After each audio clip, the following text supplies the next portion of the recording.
عطا کی ہیں، اور سب سے بڑی نعمت جس کا شکریہ ہم سانس کی ہر ایک سانس کے ساتھ اور دل کی ہر ایک دھڑکن کے ساتھ کرتے رہے اور اس دنیا سے چلے بھی جائیں تو حق شکر نہیں ادا ہو سکتا۔ وہ عطا محمد والے محمد کی ہے کہ ایسی ہستیاں، ایسے رحمت، ایسے قائد ہمیں عطا کیے کہ ہم اللہ تعالیٰ کا جتنا شکر ادا کریں تب ہے۔ ان کی محبت ہمارے لیے توشہ آخرت ہے۔ اس دنیا میں بھی اگر کوئی سہارا ہے تو محمد والے محمد کا سہارا ہے، اور اس دنیا کے بعد جب ہم نے اس گڑھے کے اندر جس کا ذکر ہر خطبے کے اندر، جمعے کے خطبے کے اندر کیا جاتا ہے کہ وہ گڑھا جو تنہائی ہے، جو حالت غربت ہے، جو حالت وحشت ہے، جہاں صرف اور صرف تم نے اکیلے رہنا ہے، کسی نے اور نے نہیں آنا، اگر وہاں میں بھی کسی کا آسرا ہے تو وہ یہی ہستیاں محمد والے محمد کی ہیں جنہوں نے وعدہ کیا ہے کہ تم جب میرے در پہ آؤ یا ہم سے محبت کرو گے تو اس کا کم از کم جو اجر تمہیں میں دوں گا وہ یہ ہے کہ تمہاری قبر کے اندر میں رہوں گا۔ خود رسول اللہ بھی آئیں گے اور محمد والے محمد بھی آئیں گے اور ہماری شفاعت فرمائیں۔ یقیناً یہ جو احسان ہے یہ احسان عظیم ہے۔ خالق کائنات کا لطف و کرم کہ سفر زیارت کربلا و نجف صحابہ تھا، آپ سب کا دائمی زیارت تھا، اور ضرورت ہے کہ زیارت امام حسین علیہ السلام پہ جانے کی کوشش کی جائے۔ وجہ کیا ہے؟ امام جعفر صادق علیہ السلام نے اس زیارت کو اتنا لازمی قرار دیا ہے کہ اے ہمارے چاہنے والوں، اگر تمہیں نمک کے ساتھ بھی سال بھر روٹی کھانی پڑے تب بھی تم زیارت امام حسین کو ترک نہ کرو۔ پوچھا کہ تم روزانہ امام حسین کی زیارت کیوں جاتا ہے؟ کہا نہیں مولا، فرمایا تو جفا کرتا ہے۔ کہا ہر ہفتے جاتا ہے؟ کہا نہیں، کہا میرے جد حسین مظلوم پہ جفا کرتا ہے۔ کہا مہینے میں؟ کہا نہیں مولا، کہا میرے جد مظلوم امام حسین کے حق میں جفا کرتا ہے۔ کہا سال میں جاتا ہے؟ کہا نہیں مولا، ہاں کبھی کبھار جب توفیق ہوتی ہے جاتا تو۔ فرمایا تو میرے جد مظلوم حسین کے حق میں جفا کرتا ہے، مولا میرے لیے کیا حکم ہے؟ کہا تیرے لیے ضروری ہے کہ تو میرے جد مظلوم امام حسین کی روزانہ زیارت کیا کر۔ کہا مولا میرے بچے ہیں، مسافرت ہے، اتنے زیادہ سفر میں کیسے دنیا پہ دنیا داری بھی ہے، سب کچھ کرنا ہے، روزانہ کیسے زیارت امام حسین پہ جا سکتا ہوں؟ کہا میرے بابا مسافر کا زمانے کا محتاج نہیں ہے، اپنے گھر کے چھت پہ چلا جا، دائیں دیکھ بائیں دیکھ، اپنے آپ کو قبر امام حسین علیہ السلام پہ محسوس کر، اور صرف اتنا کہتے السلام علیکم ابا عبداللہ، السلام علیکم ورحمۃ اللہ وبرکاتہ، تجھے زیارت امام حسین کا ثواب اجر نصیب ہو جائے۔ وہ نے صحیح امام حسین کے اوپر جا کے زیارت کی ہے، کتنا مشکل ہو گیا، آسان کر دیا مولا۔ تو سجادہ گرامی، جتنی عقیدت جتنی محبت سے آپ نے کریں گے سفر کریں گے، یقیناً انسان وہاں زیارت کر کے آ جاتا ہے، لیکن انسان کی روح وہی رہ جاتی ہے۔ وہ چاہے جتنا غریب ہو یا جتنا امیر ہو، وہ رہتا یہیں پہ، لیکن روح اس کی وہیں پہ بستی ہے۔ تو کتنے آپ نے غریب غربا دیکھے، سلام در در پہ جاتے ہیں، میں نے مہربانی، میں نے زیارت امام حسین پہ جانا ہے، میرے ساتھ تعامل کرو، اپنا نفس تک بیچ کے وہ ہاتھ پھیلا کے در در جا کے زیارت امام حسین پر پہنچتے ہیں، یقیناً زیارت کرتے ہیں۔ آیا تو سفر زیارت امام حسین کو مختلف ہو گیا۔ جی ہمارے لوگ نکالتے ہیں جی، اور فاصلے میں ہوگا، جہاں تک جائے تو ہوگا یا جائے تو اسی ہوگی جی، بہت ہوگا نہیں ہوگا، ہوگا نہیں ہوگا، پرانے ہو گئے، میرا سفر ہو گیا، میرا وہاں پھر کے آ جانا ہو گیا، اس کے علاوہ ایسا سمجھ رہے ہیں بچنے بھی یہی ہے، اور تو بھی حاصل یہی ہوتا ہے۔ یقین مانیے کربلا کے اندر اگر آپ نرم بستروں کے اوپر سو رہے ہیں، آپ کربلا کو محسوس نہیں کر سکتے۔ جو اللہ ہوئے انہوں نے کسی کو بلایا لے کے جائے کربلا میں کہا گیا غریب کی زیارت میں آ رہے ہو، اور کربلا کے اندر غریب کی زیارت غریب آنے دو۔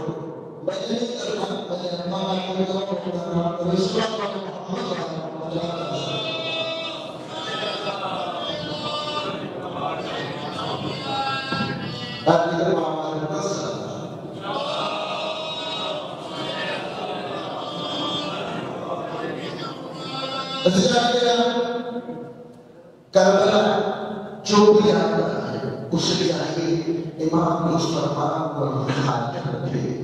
امام فرماتے ہیں میں نے سنا ہے لوگ وہاں پہ آ کے مرتب لطائف کھاتے ہیں اور وہاں پہ حلوے کھاتے ہیں۔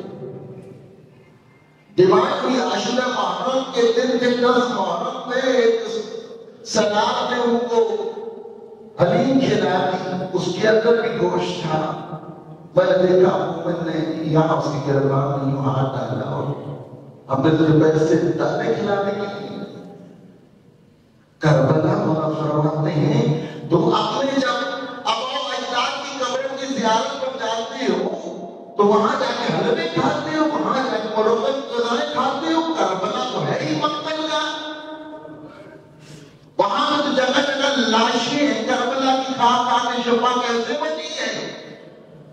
ذروں ذروں میں عزت کا خون ہے، ذروں ذروں میں جناب علی اکبر کا خون ہے، ذروں ذروں میں جناب قاسم کے ٹکڑے ہیں، ذروں ذروں میں عباس کی بازوں کا خون ہے، ذروں ذروں میں حسین کے جگر پاٹوں کے لاشیں ان کی پامالی ہے، جس کی وجہ سے وہ خاک کو اللہ نے عظمت عطا کی ہے اور اس زمین کو معلّہ قرار دیا۔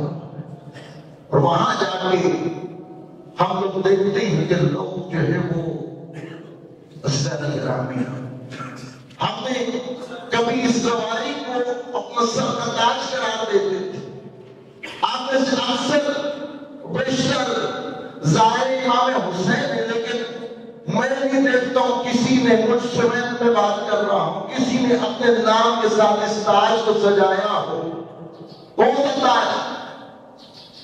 شخص پہلے لوگ جب زیارت میں جاتے تھے، سفر کرتے تھے، واپس آتے تھے تو سب سے پہلا کام ہوتا تھا کہ زوال اپنے نام کے ساتھ لکھواتے تھے۔ آج کتنے دکھائی دیتے یا حاجی صاحب لکھواتے تھے؟ آج کتنے نے حج کیے ہوئے لیکن ساتھ میں حاجی صاحب یا زوال لکھواتے ہوئے وجہ کیا؟ یہ بیکورڈ لگتا ہے جی، برا لگتا ہے جی، ہم مذہبی کہلانے لگ جائیں گے۔ یہ چھاپ اپنے اوپر نہیں لگوانا چاہتے۔ عزیزان گرامی ہمارے پاس نہیں کچھ نہیں، ہم سب گناہگار خطاکار ہیں۔ اگر ہمارے پاس ایک ہی مقام ہے جہاں پہ گناہگار اپنا جا کے سر جھکا کے رحمت لے سکتا ہے، مغفرت لے سکتا ہے، اور وہ ڈرے ڈرے امام حسین نے جس نے دنیا میں آ کے ایک آسمانی گناہگار کو بھی اللہ سے معافی دلوائی تھی، اور ایک دنیا سے جاتے ہوئے اس واجب جہنم جس کے اوپر دنیا کی ہر چیز لعنت کر رہی تھی، اس کو علیہ السلام بنا دیا تھا۔ اور پھر علیہ السلام جس نے امام حسین علیہ السلام کے لیے کربلا کو آباد کیا تھا، یہ کربلا کے اندر الاتش کی آوازیں سارا گناہ کا اگر کوئی مجرم ہے وہ جناب حر ہے، لیکن حسین علیہ السلام اس عظیم شخصیت کا نام ہے کہ حر جیسا گناہگار بھی سچے دل سے توبہ کرنے کے لیے پہلے حسین پہ اپنا سر جھکا لیتا ہے تو اب پاؤں پہ نہیں بیٹھنے دیتے بلکہ سینے سے لگا کے کہتے ہیں آپ بھائی حر تجھے صرف یہ نہیں، ان کے گھر والے بھی. جناب زینب سلام اللہ ہے، وہ شہزادی ہے، وہ جس کو اپنا بھائی کہتے ہیں، جن کو سلام کریں، تھوڑا مقام ہوگا ان کا. عزت جناب بہت زیادہ اجر و مقام ہے. تو ایک واحد سہارا ہے در حسین جہاں پہ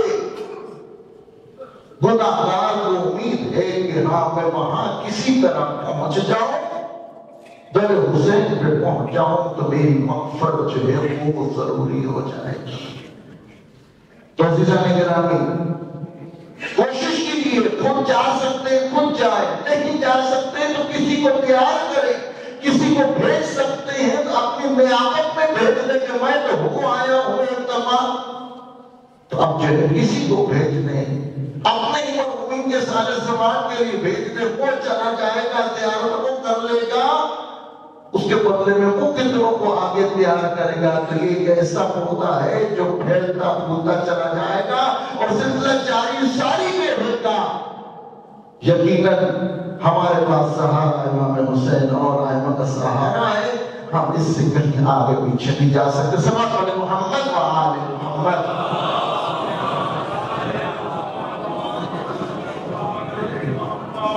اللہ تعالیٰ قرآن کریم میں ارشاد فرما رہا ہے، یا ایھا الذین آمنوا کتب علیکم الصیام کما کتب من قبلکم لعلکم تتقون. کہ اے ایمان والو، کس کو خطاب کر رہے ہیں؟ مومنوں کو. جو مومن نہیں ہیں ان کو خطاب ہی نہیں ہے، ان پہ فریضہ ہی نہیں ہے. صرف مومن جو ہے ان کو خطاب ہے کہ اے ایمان والو، تم پہ روزے فرض کر دیے گئے. جس طرح اللہ کتنا کریم ہے، کتنا پیارا انداز ہے، اس انداز کو آپ دیکھیں، محسوس کریں تو اس کے اندر کتنی اللہ تعالیٰ نے کتنا پیار بھرا، کتنی محبت بھری جو ہے وہ بات کی ہے. اے مومنو، تم پہ روزے واجب کر دیے گئے ہیں. ہاں، یہ صرف تم پہ نہیں ہے. کیوں؟ مشکل عمل ہے، سخت عمل ہے. ہاں، اسی طرح جیسے تم پہ پہلے لوگوں پہ بھی تھے. صرف یہ بات تم آنے تک نہیں ہے، تم سے پہلے لوگوں پہ بھی یہی تھا، وہ بھی روزے رکھا کرتے تھے. کیوں؟ اس کا ایک مقصد ہے تاکہ تم متقی بن جاؤ. عزیزان گرامی، روزہ یہ ارکان اسلام میں سے ہے، واجب ہے. جو نہیں رکھتا وہ گناہگار ضرور ہے. اس پہ واجب ہے جو عاقل بالغ مسلمان مرد اور عورت ہے، واجب ہے کہ وہ روزہ رکھے. لیکن اگر نہیں رکھتا تو اس کی قضاء واجب ہے.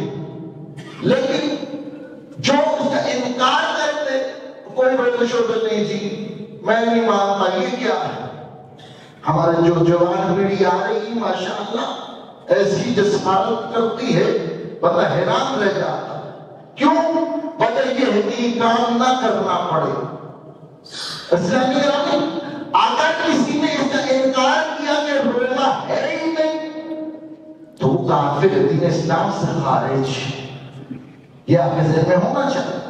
اور روزہ کہتے کسے ہیں؟ اللہ کے حکم سے، فجر سے، اذان فجر سے لے کے غروب تک ہر اس چیز سے انسان اپنے آپ کو بچائے، روکے جس سے روزہ باطل ہو جاتا ہے. اور اللہ تعالیٰ اس ماہ مبارک میں، جو کوئی عام مہینہ نہیں ہے، یہ ایک ہی مہینہ جس کا نام اللہ تعالیٰ نے قرآن کریم میں لیا، شہر رمضان الذی انزل فیہ القرآن. یہ وہ مہینہ ہے ماہ رمضان کا جس کے اندر اللہ تعالیٰ نے قرآن کریم کو نازل کیا. جی اللہ نے ایک دفعہ نام لیا قرآن، کوئی اور مہینے کا نام نہیں لیا، اسی مہینے کا نام لیا اور کہا کہ یہ وہ مہینہ ہے جو ہدایت کا مہینہ ہے، جس کے اندر نشانیاں ہیں، جس کے اندر ہدایت ہے، جس کے اندر حق و باطل کے اندر جو ہے یہ فرق کرنے والا مہینہ ہے. اور پھر اللہ تعالیٰ نے اور زیادہ ہمیں تسلی و تشفی دیتے ہوئے کہا ایام معدودات، پریشان نہیں ہونا، گنتی کے چند ہی دن ہے جس میں تمہیں یہ کام کرنا ہے. دیکھیں اللہ تعالیٰ نے ہمیں اس کے اندر مشق کروائی. اب ہوتی ہے نا مشقیں ہوتی نا فوجیوں کی، فوجی مشق کرتے ہیں، پریکٹس کرتے ہیں. کیوں؟ تاکہ کوئی بڑی جنگ ہو تو اس کے اندر وہ جو ہے اپنے تجربے کو کار لاتے ہوئے ہم اس کے اندر فاتح ہوں. اللہ تعالیٰ سال میں آزاد چھوڑتا ہے لیکن ایک مہینہ ہمیں مشق کرواتا ہے. دیکھو ایک مہینے تم نے میرے احکام کی پابندی کے ساتھ سختی کے ساتھ پیروی کرنی ہے، اس کو بچا لانا ہے. یہ مشق ایسی مشق ہوگی کہ سال تو جو ہے تو بڑے سے بڑے خواہشات نفس کا مقابلہ کر لے گا، تو شیطان کی مکاریوں سے اپنے آپ کو بچا سکے گا اگر تم نے میرے کہنے پہ اس ماہ رمضان میں جو میں نے کہا ہے وہ کرتا رہے گا، پھر تجھے پرواہ کرنے کی ضرورت نہیں ہے. عزیزان گرامی کیسی پریکٹس ہے؟ پریکٹس یہ ہے کہ کھانا پینا مباح عمل ہے، کھاؤ پیو نہ کھاؤ پیو کوئی فرق نہیں پڑتا. ایسی ہے اللہ تعالیٰ نے ماہ مبارک سیام کے اندر کھانے پینے سے منع کیا. بھائی سارا سال کھاؤ، اللہ کی ہر نعمت کھاؤ، ہر طرح کے جو تمہاری پسند کی غذا ہے وہ کھاؤ، وہ بھی خدا کا دیا ہوا ہے. لیکن اس مہینے میں خاص وقت تک اپنے آپ کو روک کر رکھو. سامنے پانی ہے، پی سکتے ہو، نہیں پینا. کھانا بڑا ہوا ہے، پسندیدہ غذا ہے لیکن نہیں کھانی. یہ پریکٹس ہے کہ کل جب لقمہ حرام تمہارے سامنے 11 مہینوں میں آئے نا، تو جہاں یہاں پہ مباح چیز سے بچتے رہے، لقمہ حرام سے بچنا آسان ہو جائے گا. وہ ایک لقمہ حرام جس سے 40 دن تک مومن کی دعا قبول نہیں ہوتی. کتنے ایسے بدن ہیں جو اس حرام سے پروان چڑھتے ہیں اور ان کا انجام تباہی آپ کے سامنے. عزیزان گرامی رسول اللہ صلی اللہ علیہ وسلم نے فرمایا کہ وہ مہینہ ہے جو آپ کی طرف آ رہا ہے، یہ خیر و برکت والا مہینہ ہے. یہ جو مہمان مہینہ آپ کی طرف آ رہا ہے یہ رحمت کا مہینہ ہے، یہ برکت کا مہینہ ہے، یہ بخشش کا مہینہ ہے، یہ مغفرت کا مہینہ ہے. یہ جو مہمان ہمارے پاس آ رہا ہے خالی ہاتھ نہیں آ رہا ہے، یہ ساری چیزیں اپنے اندر سمیٹے ہوئے آ. اور پھر فرمایا یہ وہ مہینہ ہے جس کے اندر روزے دار کا ایک ایک سانس تسبیح شمار ہوتا ہے. پہلی عطا جی. اور پھر مستجاب دعوات ہیں کہ جو دعا مانگو گے اللہ تعالیٰ اس کو قبول کرے. اور پھر گناہوں کی توبہ جس سے تم سارا سال خوف خطر تم نے جو انجام دی ہے موقع ہے. اللہ تعالیٰ نے آسمان کے دروازوں کو کھول دیا، جنت کے دروازے کھول دیے گئے، فرشتے مقرر کر دیے گئے. بندہ خدا تو جتنا جھکے گا اتنا اجر ملے. عمل کرو گے تو اجر ملے گا، یہ مشروط ہے. عمل نہیں کرو گے تو اجر نہیں ہے. اور نیت کے ساتھ کرو گے تو اجر ہے، معرفت کے ساتھ کرو گے تو بلندیاں ہیں، درجات سے زیادہ ہیں، اجر سے زیادہ. فرمایا یہ وہ مہینہ ہے جس کے اندر اللہ تعالیٰ نے شیطان کو زنجیروں میں جکڑ دیا ہے. عزیزان گرامی شیطان تو اس مہینے جکڑا گیا ہے. اب انسان نے اپنے شیطان کو جو اس نے اپنے اندر ایک فردی شیطان بنا لیا ہے، وہ نفسیات کی خواہشات جو اس کے اندر اس نے ڈال لی ہے، جو اس نے اپنا اوڑھنا بچھونا بنا لیا، اب اس کا مقابلہ کرنا ہے. اللہ تعالیٰ موقع دیتا ہے. یہ ماہ سیام اس کے اندر اللہ تعالیٰ نے کہا دیکھو یہ صرف کھانے پینے سے رکنے کا نام نہیں ہے. کھانا پینے سے رکنے کا نام روزہ نہیں ہے، بلکہ روزہ جو ہے آپ کے پورے بدن کا ہونا چاہیے، آپ کی زبان کا روزہ ہونا چاہیے کہ زبان وہاں وہ ممنوع باتیں نہ کہے جو نہیں کہنی چاہیے، آپ کے کانوں کا روزہ ہونا چاہیے کہ ہاں آپ کے کان وہ چیز نہ سنے جو شریعت محمدیہ میں جو اللہ تعالیٰ نے منع کیا ہے، ایسی باتیں نہیں سنتی۔ یا آپ کی ادا جواروں کا روزہ ہونا چاہیے، آپ کے پاؤں کا روزہ، ہاتھ کا روزہ، آپ کی جلد کا روزہ، یہاں تک آئینہ فرماتے آپ کے بالوں تک کا روزہ ہونا چاہیے۔ اور فرمایا کتنے ایسے روزہ دار ہیں جن کو سوائے بھوک پیاس کے، اور کتنے ایسے نمازی ہیں جنہوں قدروں کے علاوہ کچھ نہیں بچتا۔ ہماری عبادت نشے والی عبادت نہیں ہونی چاہیے، ہاں ایسا ہونا چاہیے کہ ہاں جب تک نماز ادا نہ کرو تب تک سکون نہ ملے، اپنے آپ کو عادی بنانے والا ہمیں یہ شرط حاصل ہے کہ ہم اس گھرانے سے متمسک ہیں جنہوں نے ہمیں سال بھر کے اعمال بتائے، اور خاص کر ماہ سیام کی راتوں کے اندر، ماہ سیام کے دنوں کے اندر ایک ایک عمل ہمیں بتایا ہے، اگر ہم کرنے لگ جائیں تو عزیزان گرامی ہم یقیناً قرب الہی کے مستحق قرار پائیں گے۔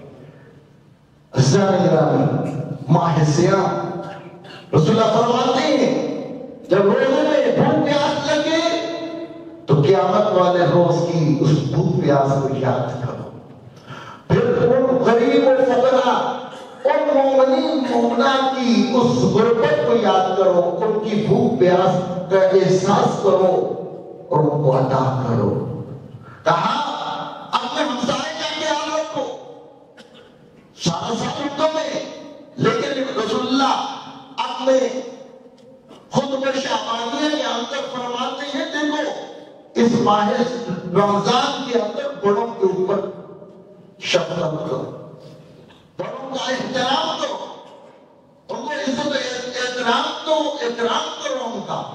کیا سارا سال میں؟ کہا سارا سال جب کرتے ہو لیکن اس مہینے میں زیادہ کرو تاکہ تمہارا پریکٹس جو ہے وہ سارا سال جو ہے وہ اس کے اندر بہتری ہے۔ چھوٹوں کو شفقت کرو، اور رشتہ داروں کے بارے میں کہا گیا کہ ان کے ساتھ حسن سلوک سے پیش آؤ۔ عزیزان گرامی پھر کہا کہ یتیموں کے اوپر رحم کرو، کہا اس مہینے میں اگر تم یتیموں کے اوپر رحم کرو گے تو اللہ تعالیٰ تمہارے یتیموں کے اوپر رحم کرے گا، اور ایسا بھی کرو جیسا تم چاہتے ہو تمہارے یتیموں کے ساتھ برتاؤ کیا جائے۔ کیسا درس ہے عزیزان گرامی۔ رسول اللہ فرماتے ہیں کہ اپنے سجدوں کو طول دو، کہا تمہاری گردنیں آتش کے جہنم سے آزاد ہونی چاہیے، کہا اتنے طویل سجدے کرو کہ تمہاری کندھوں کے اوپر جو گناہوں کا بوجھ ہے وہ اتر جائے۔ سارے گرامی خدا بہانے تلاش کر رہا ہے، اور پھر میں نے کہا کہ یہ وہ مہینہ ہے، میں جو بھی بات کر رہا ہوں احادیث کی روشنی میں بات کر رہا ہوں، ائمہ کے اقوال کو ملحوظ خاطر رکھ کے بات کر رہا ہوں، کوئی بھی اپنی طرف سے بات نہیں کر رہا۔ صلی اللہ محمد و آل محمد۔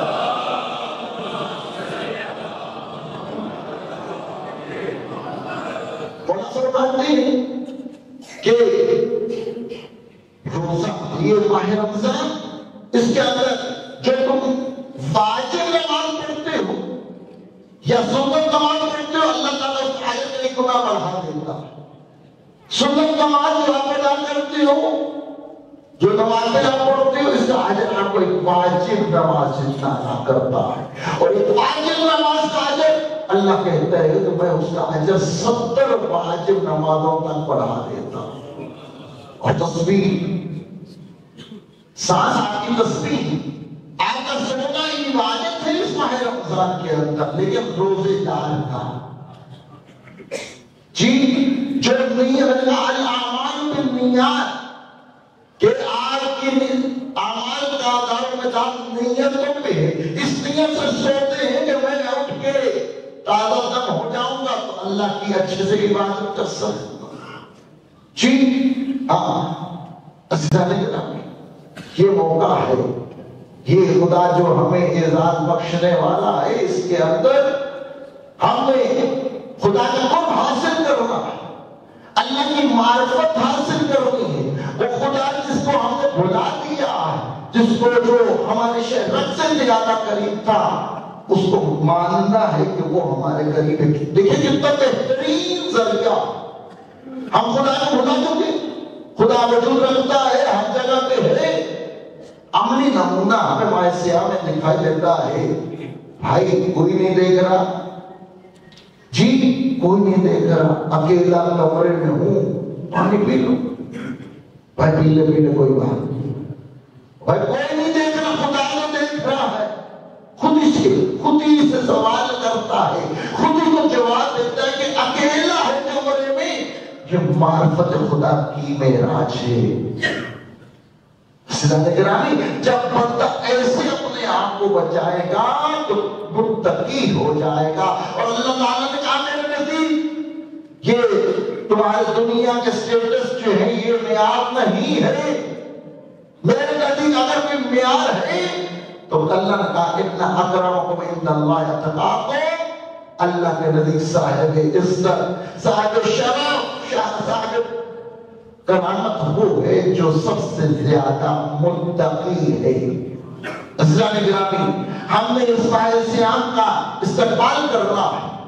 اسی مہینے کو اللہ تعالیٰ نے تمام مہینوں کا سردار مہینہ قرار دیا، اور اسی مہینے کے اندر وہ رات بھی رکھی جسے شب قدر کہتے ہیں، جس کے اندر اللہ تعالیٰ نے اپنی نشانیاں رکھی ہیں، جس کو 1000 راتوں سے بھی زیادہ فضیلت والی رات 1000 مہینوں کی راتوں کے برابر نہیں کہا، بلکہ خیر من الف شہر، کہ 1000 مہینوں سے کی راتوں سے بھی افضل ہے. اور یہاں پہ آپ اہل علم بیٹھی، عربی زبان میں الف، یہ لفظ 1000 الف سے بڑا لفظ ہی کوئی نہیں. اللہ تعالیٰ یہاں پہ بتانا چاہتے ہیں کہ اتنی زیادہ اس کے اندر خیر ہے کہ گنتی میں بھی نہیں آ سکتی. لیکن کتنے ہم میں سے ہوں گے جو اس کو پالیں گے، اور جتنے ہم میں ایسے ہیں جو گھروں میں سوتے رہ جائیں گے. عزیزان گرامی، یہ بہترین موقع ہے کہ خدا کے حضور چونکہ مساجد ماہ سیاہ میں آباد ہوتی ہیں، آپ مومنین کی وجہ سے آباد ہوتی ہیں. عادت بنائیے کہ ہر نماز جو ہے وہ مسجد میں جا کے پڑھیں، اور قرآن کی تلاوت کثرت سے کریں. اس ماہ سیاہ کے اندر ایک آیت جو آپ پڑھتے ہیں وہ ختم قرآن کا ثواب رکھتی ہے. عزیزان گرامی، وقت کم ہے نہیں تو میں بہت زیادہ اس کے بارے میں بات کرتا. ادارہ ناجل حسین کے اندر انشاءاللہ نماز صبح کے بعد درس تفسیر ہوتا ہے. نماز ظہر کے بعد جو ہے ایک حدیث بیان کی جاتی ہے. نماز مغرب کے درمیان میں فقہی معاملات کا جو ہے وہ سلسلہ رہتا ہے. یہاں پہ رسول اللہ نے اپنے خطبہ شعبانیہ میں بھی فرمایا تھا کہ ہاں اپنے ان غریب غربا دوستوں، عزیزوں، مومنوں کا بھی خیال رکھنا ہے. تو یہاں پہ فرمایا کہ جو ایک مومن کا روزہ کھلوائے گا گویا اس نے اللہ کی راہ میں ایک غلام کو آزاد کیا. جب اصحاب نے پوچھا کہ ہمارے پاس تو وسائل ہی نہیں ہے کہ ہم یہ ثواب کما سکیں، کہا چاہے آدھی کھجور سے کیا نہ ہو، چاہے ایک گھٹ پانی سے ہی کیوں نہ ہو، تو روزہ افطار کروائیں تاکہ اللہ تعالیٰ آپ کے جو ہے رزق میں، جان مال میں برکت عطا فرمائے. ادارہ ناجل حسین میں بھی کیونکہ پورا مہینہ افطاری سحری افطاری کا سلسلہ رہتا ہے. جو معمولین افطاری کے اندر حصہ ڈالنا چاہتے ہیں یا سحری کے اندر حصہ ڈالنا چاہتے ہیں، مولانا جعفر عباس صاحب سے رابطہ کریں. ادارہ ناجل حسین آپ کے تعاون کا ہمیشہ سے ہی جو ہے وہ حقدار ہے اور آپ کی خدمت میں ہمیشہ کوشاں رہتا ہے. آپ سے